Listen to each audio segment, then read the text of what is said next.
Hello and welcome to the Six Figure Creative Podcast. I'm your host, Brian Hood. If this is your first time listening to the show, first of all, thank you for giving this podcast a chance. It means a lot that you are giving me your undivided attention right now, or maybe divided attention. Maybe you're doing something else like on a walk or doing the dishes. But this podcast, every single week, I come to you with some sort of topic we're going to discuss, whether it's with a really awesome guest, amazing guest, whether it's with a co-host, or whether it's a solo episode like me, like I've done lately because I'm traveling right now. The goal of the show is to help you not just earn more, but build a business that you actually love, something that helps bring life to you instead of sucking the soul away from you. And that's kind of the topic that we have today. If you saw the title of this episode, I want to talk about boundaries, things you need to put into place with your clients so that you have a happy, healthy, profitable business.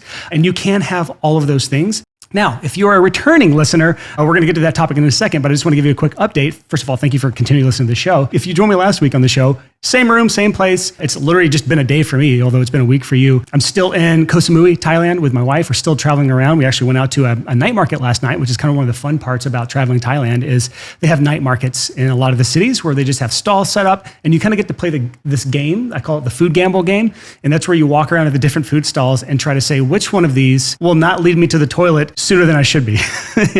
and so we played that game last night. I believe we both won because we're both feeling good today. But we just wandered around. They had live music. There's a bunch of stalls set up, some selling like counterfeit goods, which is always fun to see. I had to talk my wife out of not buying a counterfeit purse that they had. They had all sorts of like Gucci and Louis Vuitton and whatever. I don't know what big brands are out there. I'm not a purse guy or a big brand guy. It was fun. We had a lot of fun last night and we're really enjoying our time at this resort. If you listened last week, I talked a bit about it. Just a beautiful resort here on kind of like the hillside, a mountaintop in Koh Samui. If you want to look it up, it's called Samui.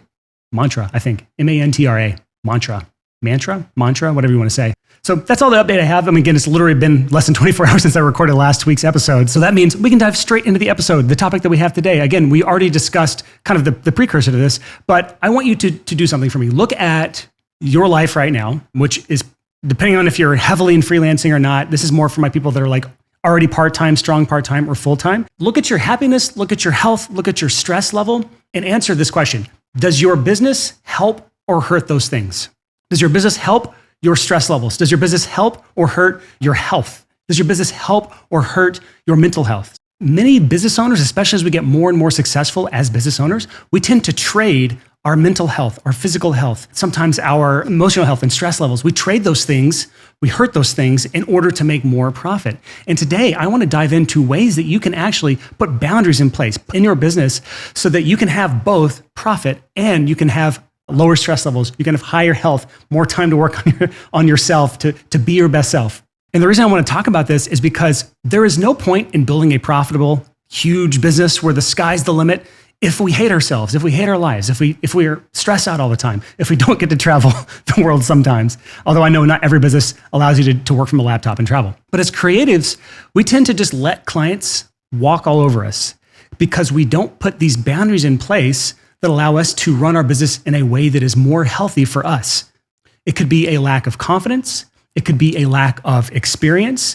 You just don't know to put these boundaries in place. Sometimes we just don't know what we don't know. And sometimes it's because we're working with clients that we might look up to. These are clients that are, quote, like bigger than us. I talked about this a little bit last week when you are lower on the totem pole than maybe the clients that you work with. If you work with corporate clients or you finally get that dream client, so to speak, where it's like a big client with a big budget. And the result of that is we just let them walk all over us.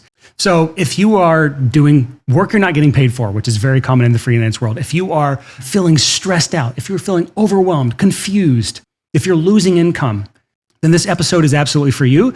It's like a little bit of tough love. This is tough love, Brian, coming out. If there's a single problem, any problem in your business whatsoever, if there's ever any problem, it is your fault as the business owner. This comes from the book Extreme Ownership by Jocko Willink. It's something that I've adopted in my business. It's something that I begrudgingly adopted. I'll say that. It's not something that I love to do because it's way easier to say, oh, that person screwed me over, or that client's a nightmare, or this was such a stupid situation. I can't believe they dragged me into this. It's easier to blame others, but at the end of the day, you are the business owner. You are in control of everything that you do in your business. And so if there's a problem, if there's something causing stress, if there's something that you're not getting paid for because the client asked for something extra that wasn't included and you did it for free, that's your fault. It's not the client's fault. It's not anyone's fault except you. And you have to take ownership of this and make changes in your business, put boundaries into place so that you can have, again, both the profit, which is great, but also the life that you want to have and a business that brings you joy in life and something you wake up every day and can't believe you get to do. So here's a mindset shift we have to make before I can even give you these policies or these boundaries to put into place in your business. There is a mindset shift you have to make. And this is a mindset shift that many of us have not made, especially for people that come maybe from a corporate background or a background where they had a job. When you are a freelancer, you do not have a boss. You have a client. And you can't fire your boss, but you can fire a client. You can't tell your boss how you're going to do things, but you can tell your client how you're going to do things, because that's the beauty of being a freelancer. They don't have you on their payroll. You're not an employee. Therefore, you get to dictate how things are done in your business. Now, I'm not saying to become a tyrant. I'm not saying to become an absolute pain in the ass to work with, but I am saying put logical boundaries into place.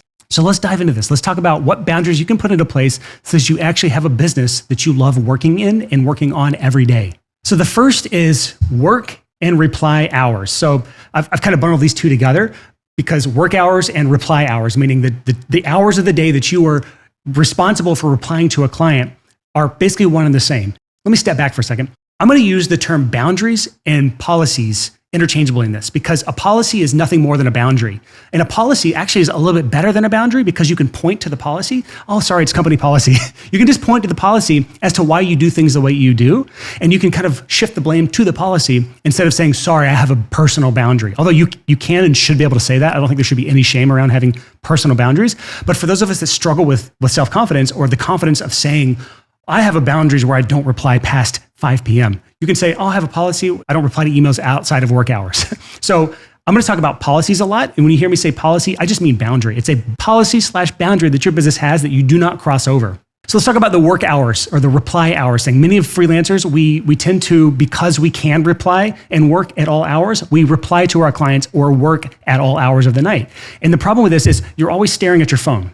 You're looking at emails coming in as they come in. And this is coming from me, someone who I'm guilty of this as well, where if I am not really careful about this, if for some weird reason my phone isn't on Do Not Disturb, which it almost always is 24/7, I see these emails come in. And what can happen is you see an email come in, a request from a client, or something that is wrong with the client, something that went wrong, or some big wrench that was thrown in the machine, where you get an email at 9 p.m. on a Friday and now you're stressed out all weekend, or you're working all weekend instead of being present with your family, with your friends, doing the things that you love over the weekend. You're instead working. Most of us, when we get these emails, like the initial gut response is, I got to keep my client happy. The client's always right, which is not the case. In most cases, you're not performing heart surgery. You're not trading stocks where like time is of the essence. You're not doing something that's life or death scenario. So there is almost no reason to tackle something or reply to something outside of work hours, especially on the weekend, even if it's a genuine emergency. I don't want to sound like I'm being unreasonable, but at the same time, when we're freelancers, we have multiple clients. We have multiple people that we're working with. And when one client has a problem that they put on themselves that they're then trying to pawn off to you because, we got to hit this deadline because, we didn't get to do these files in time. Or we didn't get you these revisions in time. And now we got to we're rushed for everything. That's a problem from them. And we, as freelancers, we cannot take on all of our clients' problems. Again, nothing is life-threatening in these scenarios. And if it is, then disregard what I'm saying here.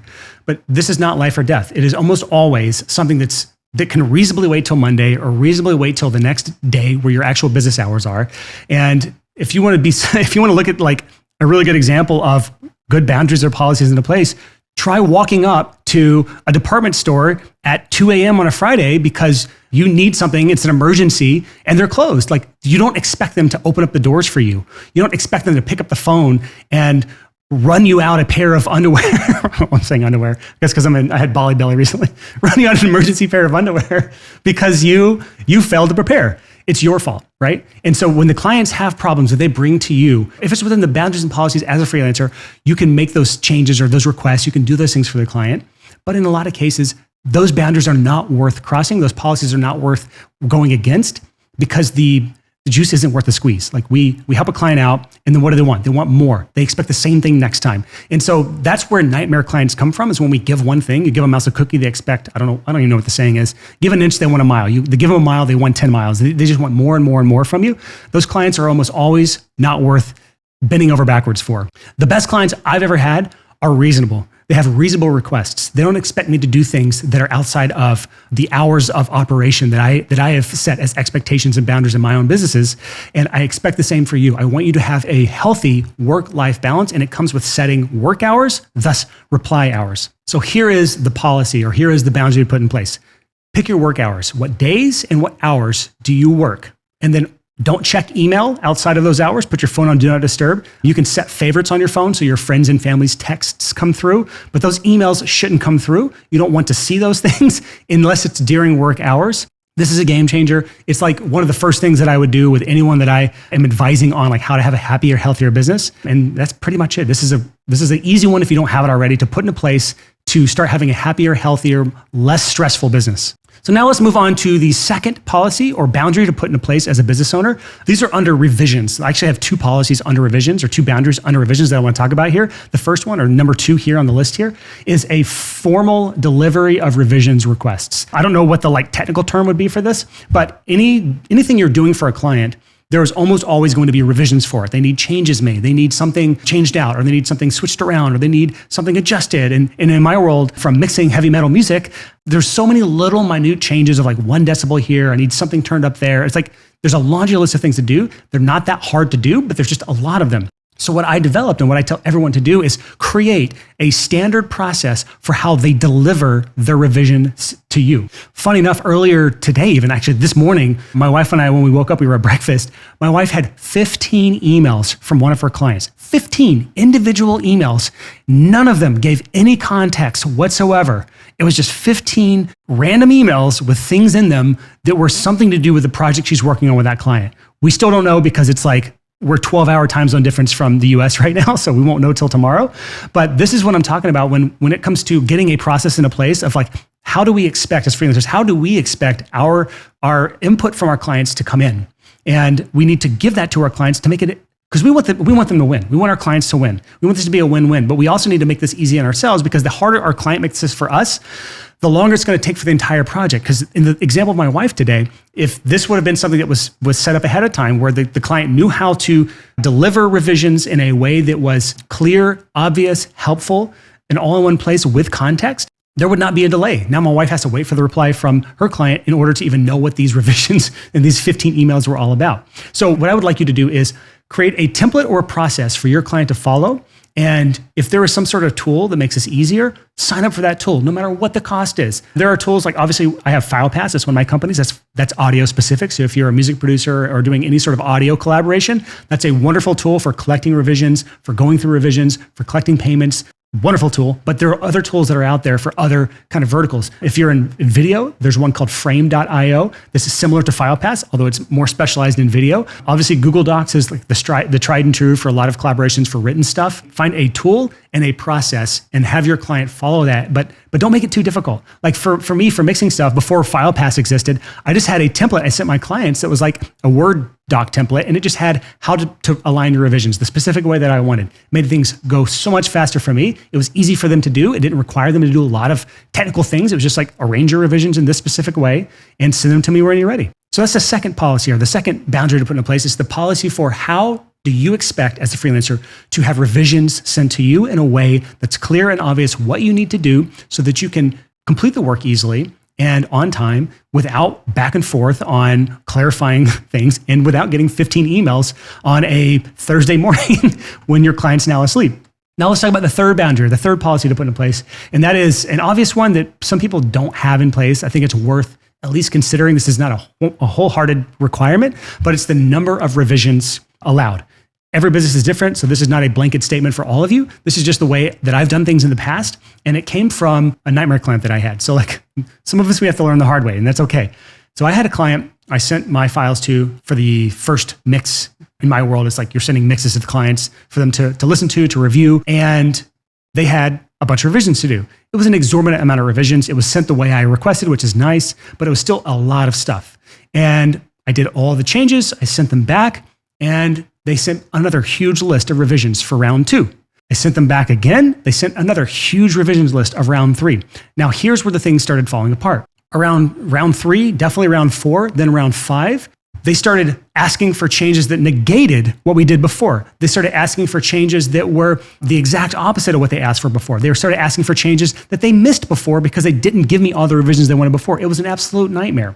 So after this client, which I never worked with again because they were just one of those clients. We all get those clients. If you've done this long enough, you've gotten those clients. I'm putting air quotes here. I never worked with them again, but it did allow me to learn the hard way that I had to put a policy into place for the number of revisions. And this is different for all of you, but I put that number at 3 rounds of revisions. I found that after 3 rounds, meaning I send you your files, you send me a 1 round of revisions. I send you those second files, you send me a 2nd round of revisions. I send you the 3rd files, you send me a 3rd round of revisions. At that point, anything past that point, it is, I wouldn't even say diminishing returns, it's no returns. We're going backwards at that point because you're asking for either really nitpicky things that aren't going to make any difference whatsoever, or you're going to start negating what you asked for before. But the only exception here is I actually allowed, if I mess anything up, I'd go unlimited revisions. Like if I genuinely, if I had something that was missing or I had muted something on accident in the audio world, that can happen sometimes. You forget, you have like an extra channel muted that you didn't mean to. In these cases, I'm going to fix stuff. I'm not going to charge for that. But I had a set amount of revisions that I gave them. And I said, and this is communicated ahead of time, anything past that point, I charge for. And I communicated that before we ever started the project. And they agreed to that. So that when it came time for them to pay extra for more revisions, if they happened to need them, which was really rare, they knew they were going to have to pay for them. This also created a really interesting, unexpected effect. And that is whenever we got to that 3rd round of revisions and I communicated, this is the final round, this is the last one I will be doing before you have to pay for more. They took that last round very seriously. So they knew not to ask for things that could completely mess the project up. And they would send all the little they would make sure they had everything in there and wouldn't be sending rounds 3, 4, 5, and 6, just stream of conscious as they're going through and listening to their music. So again, we're all different here. I'm not going to pretend that you're going to do things exactly like me, but having a set amount of revisions that you allow for a project and you communicate it ahead of time, this is a game changer when it comes to wrapping up a project, because one of the most tedious parts of a lot of freelance businesses is the revisions process. And as long as you set the boundaries and put these things into place, this part just gets so much easier, almost to where it's enjoyable because you're really starting to see the final product take shape the way the client envisioned it without the client getting in their own way. So now we're on to policy number 4, or boundary number 4, and that is systems and process boundaries. This one is more common for those of you that work maybe with agencies or with corporate clients. And the mistake is really you're allowing them to dictate how you do things. And let me kind of elaborate. I'll tell you a story. So this goes back to my wife. I don't know if my wife listens to this podcast as much as I think she does, because she doesn't seem to complain when I bring these stories up, but I'll tell the story about her anyways. She was working with a client, and that client was an agency, and they had hired her to do some work. And the problems arose pretty quickly because they were dictating to her how she worked, when she worked, what she used to work, which systems, which processes, which software. They were giving her everything that she should be using to work within their agency. And that is not freelancing. That's a part-time job. They were looking for a part-time employee, somebody that they could dictate how things are done their way. A freelancer does not work within another business's systems. That's not how a freelancer works. And again, this is, if you want to get into the legalities of this, I'm not the guy to talk to. There are plenty of specialists that can talk to you about like what is a real employee versus a contractor or freelancer. But as freelancers, we are the ones that create our processes because we have multiple clients. And so what can happen in these sorts of scenarios is a client takes over your life because you're having to work in all their systems, and then all your other clients, what are you supposed to do? Do you work within the systems like a part-time employee in this business where you're working within their software, their logins, their everything? And then for your other clients, you're working within your own systems? That's a nightmare. It's not worth it. And so ultimately, my wife had to fire that client, which again, it's even weird thinking about that because in that scenario, it was like they had hired her and they were her boss because they were dictating all the things to her. But at the end of the day, she had to fire them or quit the job, whichever way you want to look at it. We don't want to set any of our freelance businesses up that way. And I don't want you to set up your freelance business that way. So make sure when you are working with the client, especially larger corporate clients, that you are the one dictating how the processes are done. Now, you can work within processes like that if you want to do it that way, but it becomes really difficult to scale things out and work with multiple clients when every single client has their own processes, their own systems, their own softwares, their own logins that you're having to figure out. And now you're juggling like 6 different clients and 6 different pieces of software, different login. Like that's beyond the scope of what most freelancers can handle. So again, this can be wildly different from person to person, from niche to niche, depending on what you offer, what kind of clients you typically work with, but determine what is reasonable for you. what boundaries do you not cross when it comes to systems and processes for how you do things? And when a client comes to you and tries to cross those boundaries, what do you do? Do you fire the client? Do you let the client say, hey, no, I'm sorry, I work within my own systems and processes, and if it doesn't work out, it doesn't work out. But in a lot of cases, again, the juice is not worth the squeeze. You take a client on, they take over your life, it becomes a nightmare, the stress is there, even if the money's there, the stress levels, they just aren't worth it. They aren't worth it. They are not worth it. So that's the fourth boundary, or the fourth policy is to put things into place to keep someone from taking over your systems and your processes as a freelancer. All right, so now we're on the fifth boundary or fifth policy to put into place as a freelancer to have a happy, healthy, profitable business. And this is a boundary around scope creep. Freelancers, especially creatives, we're bad at this. Like we send the client like a quote or a price for the project. We do the project. They start asking for things that were not part of the project. And we start doing that work for them without charging. This is kind of a mindset shift. As a freelancer, you are not a charity. You do not owe your client any free work whatsoever, no matter what they say. And if they say that you owe them free work that is beyond the scope of what you price them on, they are either gaslighting you, which is really toxic, or you did not properly communicate ahead of time, which again goes back to you as a freelancer. It's your fault for not communicating properly to your client. So here's where we're going a little differently here, and that's creating a boundary process. Realistically, you could probably create a boundary process for every one of these things I've talked about today, but this is the first time I'm talking specifically about a boundary process. And that is, what do you do? What's the process you follow? What steps do you take when somebody tries to ask for something that's outside of the scope of work, the thing that you agreed upon ahead of time? Well, that's where we get into first, making sure you create a crystal clear client agreement. I don't think we have an episode about this, but if you go to our show notes on sixfigurecreative.com/226, that's episode 226 show notes, there's a YouTube video there that is me talking through how to create a client agreement. And this is just a really easy, simple client agreement. It's in plain English. In most cases, this is good enough. Again, I'm not talking legalese here. You can hire a lawyer if you want to go down that route. But the most important point of a client agreement is just making sure both sides understand what's included and what's not included and what's the price. What is the scope of work and what is not the scope of work? If you send these things and they sign it and agree to it ahead of time, this eliminates most of the issues. So let's just assume you've got that taken care of. Let's assume you have some sort of client agreement that they're agreeing to where the scope of work is laid out, they've signed it, and they've agreed to that. The next step of this process boundary or boundary process is that when they ask for something outside of the scope of work, you have created a template. If it's an email or in person, you just have a standard response for any time they ask for something outside of the scope of work. So they've asked me for something that is outside of the scope of work. I just load that template up in my CRM and I send it off. And I'm not going to try to pretend to write something from scratch here, but it's something like, hey, I understand your request here. Just so you know, this is outside of the scope of work outlined here, linked to the agreement. If you would like me to do this, I'm more than happy to do it. It would cost blah, whatever the money would be, or it would cost approximately X, Y, or Z, or to give you a cost on this, I would need to know X, Y, and Z before I can give you a price. But let me know if you would like to move forward with this. That's essentially it. It doesn't have to be anything crazy, but it's professional. It is a set boundary. It's a policy, and it's something they agreed to ahead of time. So anytime someone asks for something outside of the scope of work, follow this process. And this is where we can start to shift the blame a little bit. If they push back at all, you can say, I'm so sorry, company policy, I don't do anything outside of the scope of work. Again, the wonderful thing about company policy is you can kind of just shift the blame to that. And people are like, oh, that makes sense, it's company policy. So now we are on the sixth and final boundary or policy to put into place. And this is actually kind of a collection of different things that I kind of want to talk about, but it's all under the same thing. It is payment policies. Because this is where some of the biggest stress can come from. This is where the biggest hurt to your bottom line, your profit can come from, is around payments. And a lot of freelancers mess this part up. So I feel like it's something worth exploring in a conversation. And this is a great episode to do that. So let's talk about the different kind of payment policies you should have in place. You should have a policy around deposits, if and when and how they're done. Payment schedule, when do they pay? What do they pay? How often do they pay? And then refunds. And that specifically is like, is the deposit refundable or not? And are any of the payments refundable or not? I'm not saying that you have to do refunds. I'm just saying that you need to have a policy in place about these things.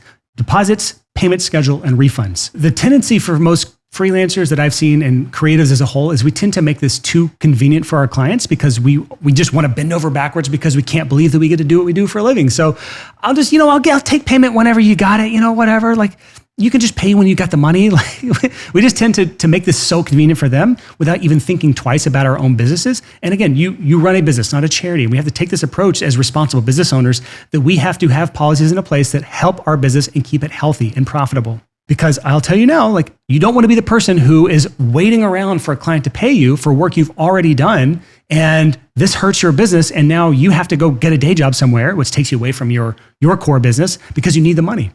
Or you have to take a loan out. And then now you're waiting for your client to get money to pay you so you can pay your loan. Again, this is a cycle I've seen multiple people get into. It is stressful. It is terrible. It is not fun.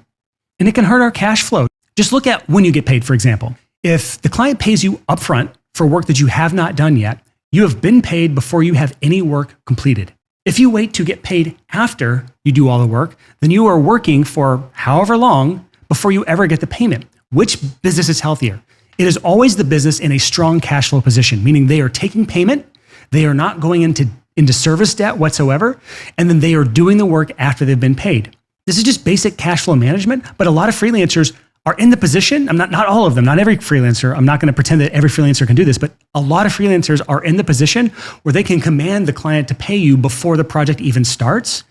And instead, we take the payment after the project is completed. It's terrible for cash flow.